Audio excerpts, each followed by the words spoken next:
So welcome back to DecoyNoise and another episode of Am I the Antagonist? And am I the antagonist for telling my ex-husband's soon-to-be ex-wife that I, and by extension my daughter, will have no relationship with her? So with everything going crazy in the world, I want to make sure you're taking at least 2 breaks a day by subscribing to DecoyNoise with the notifications on so I can remind you every day at 10 a.m. and 4 p.m. Pacific Daylight Time to just relax, unwind, and watch me, the Decoy, judge some strangers online. So let's go ahead and get to the story right now. So OP writes, I'll try to keep this short and sweet. My ex-husband cheated on me with his current wife and we divorced. They got together and had a baby. Well, it's some years past that point, and surprise, surprise, he's done it again. He and his wife are getting a divorce, and he's probably going to marry his new affair partner within the next 6 months if he follows a pattern. More power to him and his penis. I literally do not care what he does with his life anymore. But I was pretty shocked to discover that his wife reached out to me, basically crying about what happened, how she couldn't believe it, and how that now we're in the same camp, so to speak, we should maintain a relationship so our daughters can still be in each other's lives and we can commiserate. Yeah, I told her to take a hike, and that if our mutual ex wanted our daughters to hang out, I was more than happy to schedule his visitation at the same time as hers so the girls could be together with their father. But that was no way that I was setting up sleepovers and playdates with her. I'm not bitter about it anymore, I'm remarried, etc. But I just want nothing to do with her, haven't since the affair. She about lost it, crying even more about how would I keep our girls apart because they both know the ex-husband barely keeps up with his visitation, blah blah blah, and how he gets when he's in a new relationship. Yes, now we both know, but before I knew, and she didn't seem too sympathetic about it on my end, she brought up how she started with my ex. She didn't know he was married, so I shouldn't hold it against her, and he's the one that cheated, not her, but I really don't care about any of that. Anyways, she obviously called me an antagonist, though not in so many words. My sister is also saying I should think about my daughter's potential relationship with her half-sibling, but I think that should be on her father to orchestrate it if it's important for him that his children bond and have a relationship. So lay it on me, am I the antagonist? And they also added an edit, popular questions. My daughter is 8, almost 9. Her daughter is close to 7. Either about to turn or just turned. My daughter is completely indifferent to her half-sister on her dad's side for various reasons explained in the comments, but suffice to say, the indifference isn't new. They don't and have never had a sisterly relationship according to my daughter. She does not have any specific desire to see her, but is presumably fine seeing her while they both are with their father. But if she did want to hang out with her, we'd make it happen. Edit 2. Also asked about the state of the schedule. My daughter sees her father generously, 8 to 10 times a year, never more than a week, usually for a day or two. Between 2 to 4 of those are with his wife and daughter. This is likely to decrease since he's in a new relationship. Assuming the same pattern continues, the girls will probably see each other at least 3 times a year. A bit in summer, one for the fall holiday, and the Father's Day. I've encouraged her in the past to attend his daughter's birthday parties, at least briefly. My daughter is very close with my other daughter and her stepfather, which is likely contributes to her disinterest, but isn't something I can really control. I've never badmouthed her father, his wife, or other sister. They just don't really sit prominently on our day-to-day radar. Seems about fair, but like always, we're going to take this to Decoy Court, where I'm going to give you my knee-jerk reaction. We're going to figure out what I think about it. I'll read over some top comments, go over those more fun, controversial comments. I'll go over your comments down below, and then we'll do some decoy deliberation in the comment section, figure out who the true antagonist is, and try to figure out a fun, theoretical punishment for said antagonist. So let's go ahead and just knock this one out right now.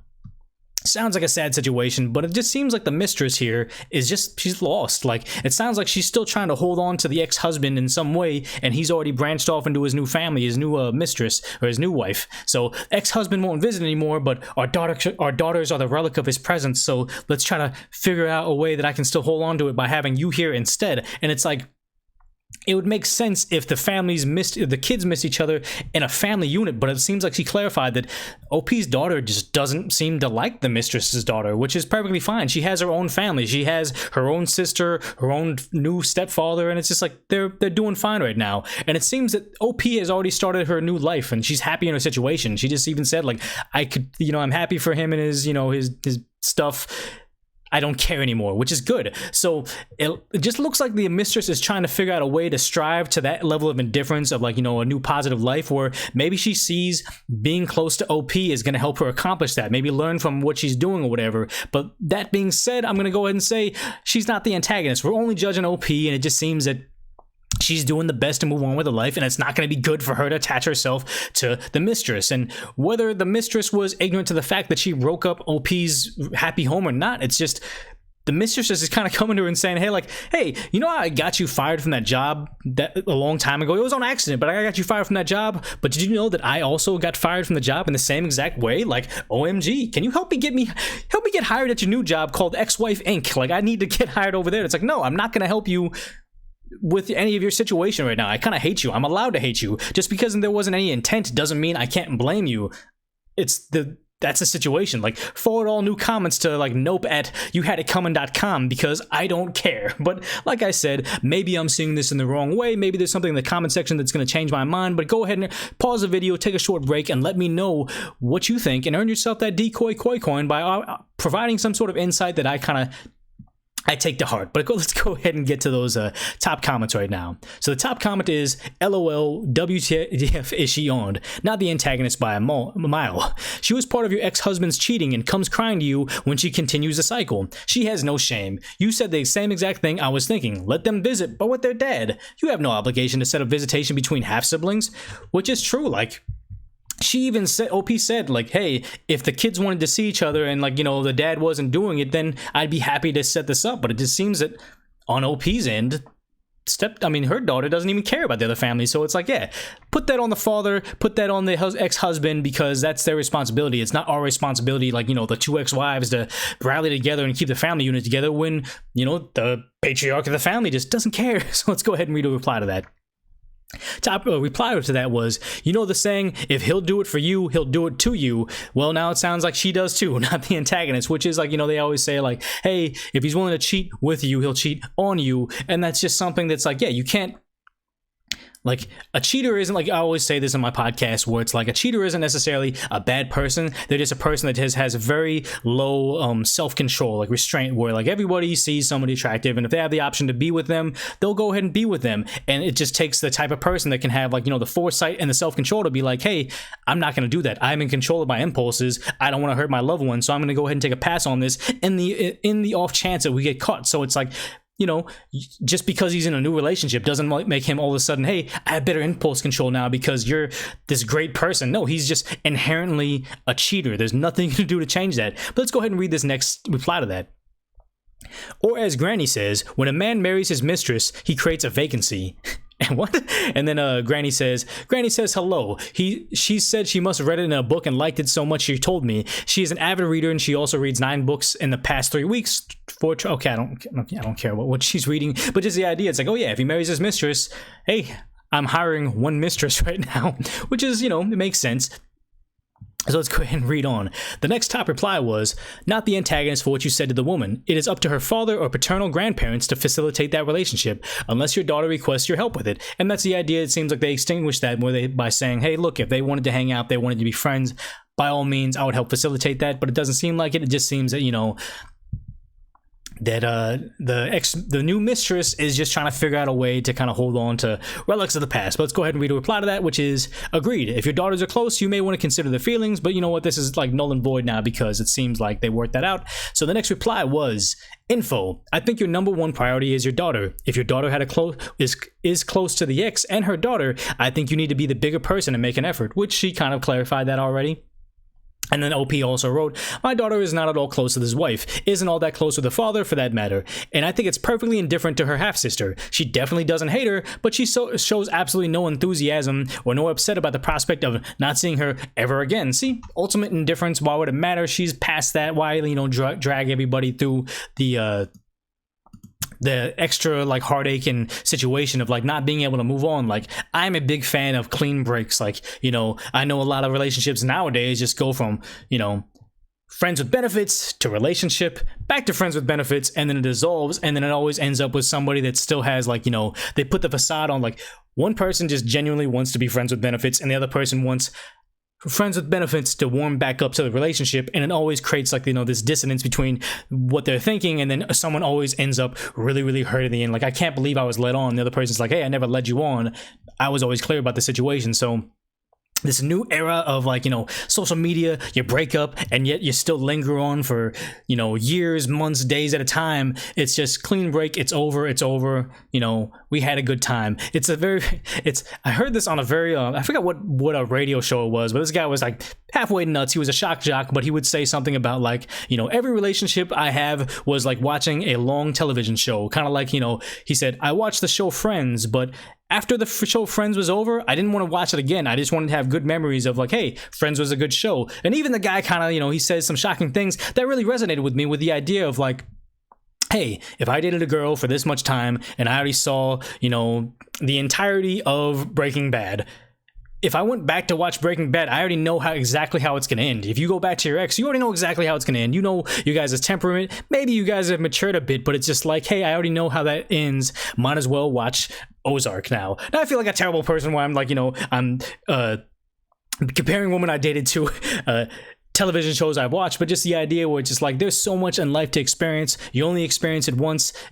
Might as well try to get the most out of it. May I end up with someone that I've already seen before and you kind of mature later on? Maybe, but it's just like one of those situations where it's like, I picked a bad analogy and now I'm stuck with it forever because the internet is forever. So let's go ahead and read some controversial comments because let's see what everybody else is saying. So this person writes, I think a lot of people are having an emotional reaction and supporting holding on to a grudge here because they get it. But I have another take to that. Yes, you're the antagonist, OP. Who in the world would you expect your daughter to have a close relationship if not her own sister? You need to be willing to accept the sleepovers and playdates. This is how your daughter will socialize with family, and it ain't always pretty. With that being said, tell the affair partner, ex-wife, you don't have interest in talking about it. This is your daughter's, not her. And then adding in something important, when you do support your daughter's bond with her sister, absolutely do not do it at the suggestion of the ex-wife. Make her come when it's best for you and your daughter. Take the upper hand. So they got downvotes because they projected an entire narrative in a story like, hey, this person's writing, yes, I'm always very close to my sisters and we need to have a good close family bond, but nothing in this post suggests that the daughter needs to have that relationship. If anything, the daughter doesn't want to because maybe the daughter's resentful for ex-husband being the way he is. And it's like, okay, I can't believe you broke up a happy home and you're hurting my mom. I don't care. I don't need to have this extra thing. Daughter already has a family of her own. She's moved on just like OP. So why are you sitting here trying to blast OP?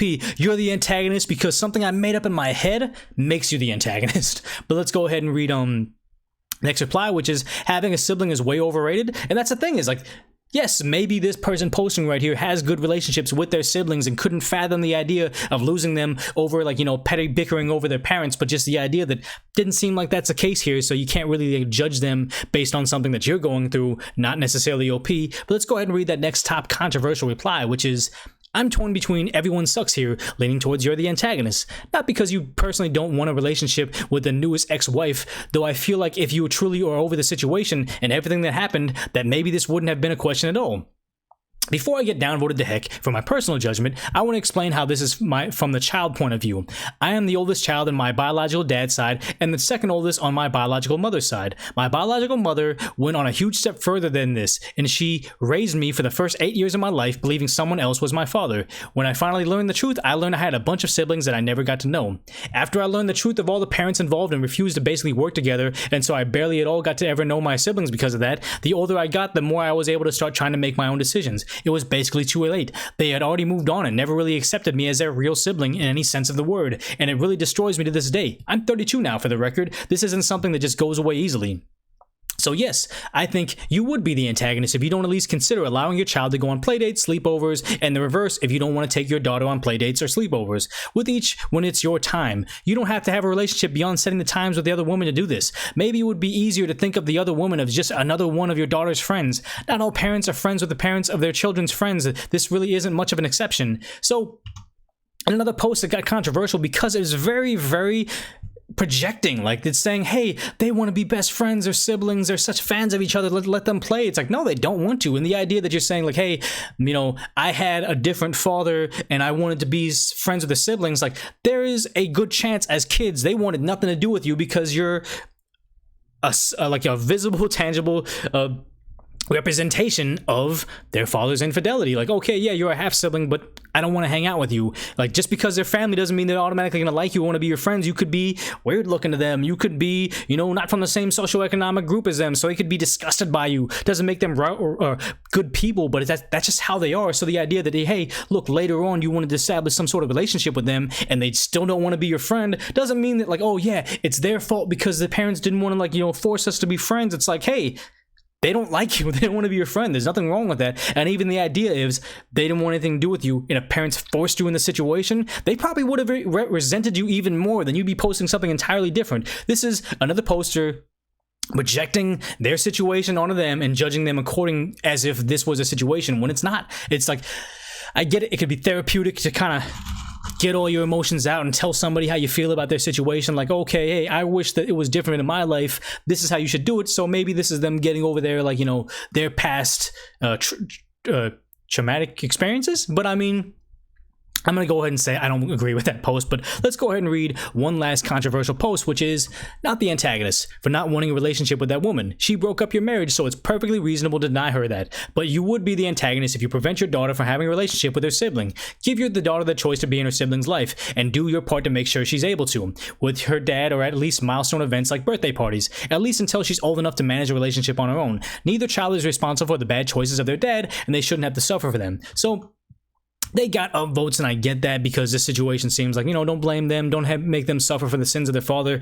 That's okay, but just the idea that that's not what's going on here. The kid doesn't seem to want a relationship with that. The mistress's daughter has her own half sibling as it is in a happy home. They have their own life. Let them move on. Let them heal. They're gonna be, you know, mistress's family's gonna get there when they get there. No use dragging down OP's family because she just seemed to arrive there late. So I mean, if anything, maybe OP just be super callous and say, hey, look, it took him, what, 7 years for him to figure out he was done with you? Just wait 7 years, and then you can ask the new mistress, the new ex-wife, to hang out with you and be friends, because that's obviously going to happen. It's been a big cycle for them. But like always, if you made it this far in the video, I just want to say thank you for hanging out with me. I really do appreciate people that drop comments and make me feel like, you know, this furlough was less isolating than it really is. If you haven't already, please subscribe down below with the notifications on, because I'm hearing that you could be subscribed to me and just never get a notification or never see in the feed that I've actually posted a new video. Go check out DecoyNoise.com to give me feedback, or just submit your story as well, because at some point in time I'll do a video where I do some Am I the Antagonist of Decoy Court only. But if nothing else, put this on autoplay and wait for the next Decoy Noise to come up next.